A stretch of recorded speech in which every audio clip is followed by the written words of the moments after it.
Let's talk about the standings for each major league. It's been 2 weeks, and I want to talk about where each team is, how teams have been performing, and what the league's looking like. And let's start in the English Premier League. There are only 3 unbeaten teams after 2 weeks.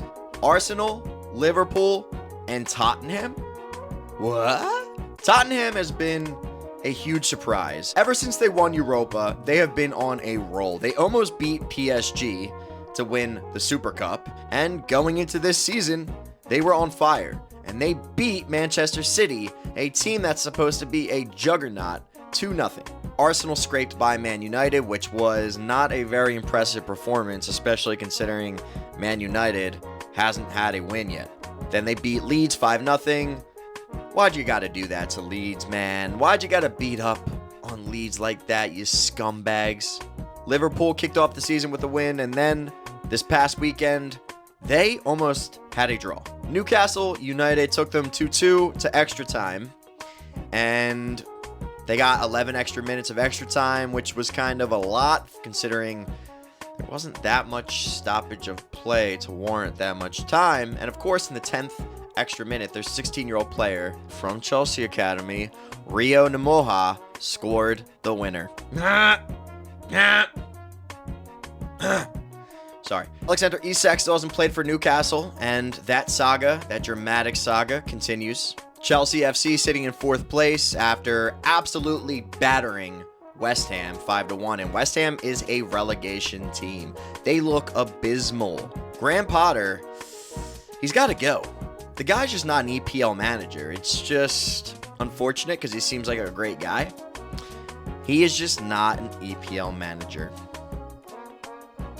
There's only 2 teams that haven't gotten any points. It's Wolves and West Ham, the 2 W teams, okay? The Dubs are getting L's.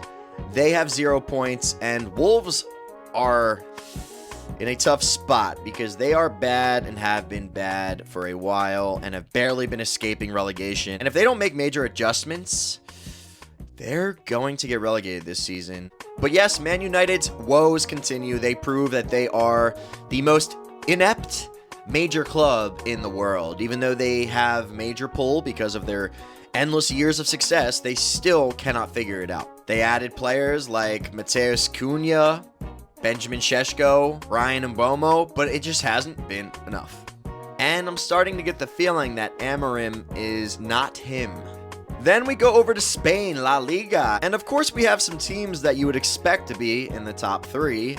We have Real Madrid and Barcelona, but at the top of the table, we have Villarreal.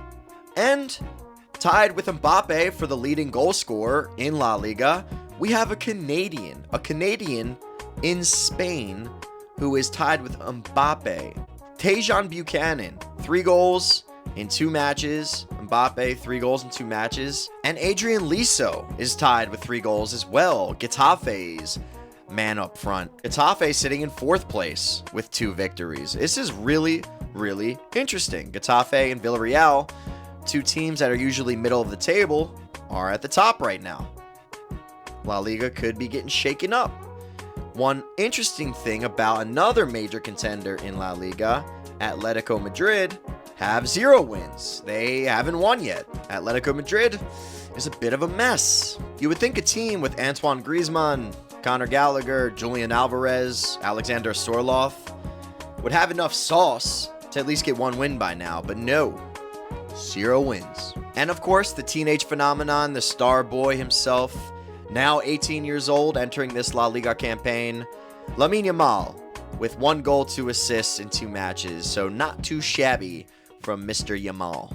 And we're only 1 week into Bundesliga, but of course, Bayern Munich is at the top of the table, and of course, Harry Kane is at the top of the goal scoring sheet with 3 goals. He had a hat trick in his debut game this season.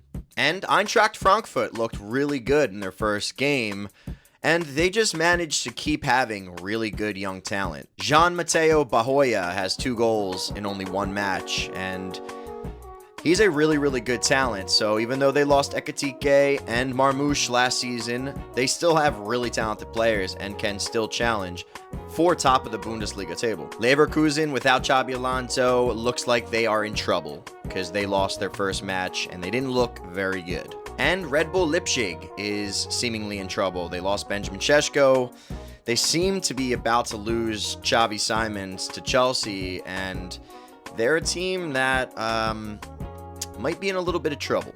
And Borussia Dortmund, Bayern Munich's little brother, they didn't look too great their first match either. They had a draw, and none of their players seemed to really stand out. So I'm sure they'll be fine. I'm sure they'll still finish top of the table behind Bayern Munich, but not looking like this season they're really going to challenge Bayern Munich's unmatched power in Bundesliga. Then we go over to Italy in Serie A, and Napoli started out with a bang. They look fantastic with Kevin De Bruyne helming their midfield. He scored a pretty good goal, and Napoli looks like they are on another mission to win Serie A. But Inter Milan looks like they're back to their old ways with being dominant. They won their match pretty dominantly, and Marcus Thuram is a really good footballer. So they have a really good team. Bastoni's fantastic, and they look like they are a juggernaut. AC Milan, however, is in a little bit of trouble because they lost to a newly promoted team, Cremonese, and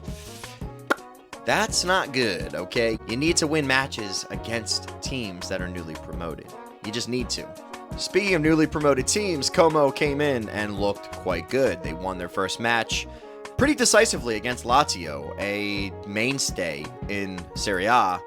And their center midfielder, Nico Paz from Real Madrid, is really good. That kid is really talented. And because of his performance, it seems like Real Madrid's going to try to keep Mr. Paz. Then we go to France, Ligue 1. And as you would expect, PSG is undefeated. 2 matches, 2 victories. And another powerhouse in Ligue 1, Lyon, also undefeated, top of the table. Now, a little more unexpected is we have Strasbourg undefeated and Toulouse undefeated. So, interesting stuff going on in Ligue 1, but it's business as usual with PSG. They're most likely just going to dominate the league and win again. Poor Paris FC, man. They get promoted and they get their butt absolutely handed to them their first 2 matches.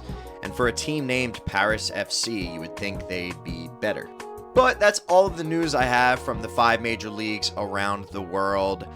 Interesting stuff going on in the first week or 2, and I'm excited to see how this season unfolds. It's another glorious season of football. If you love soccer, if you love football, subscribe to this channel. I promise to keep pumping out great content for you guys. Subscribe, like, comment, let me know what you think in the comments. Who's going to win each league? Stay tuned till next week.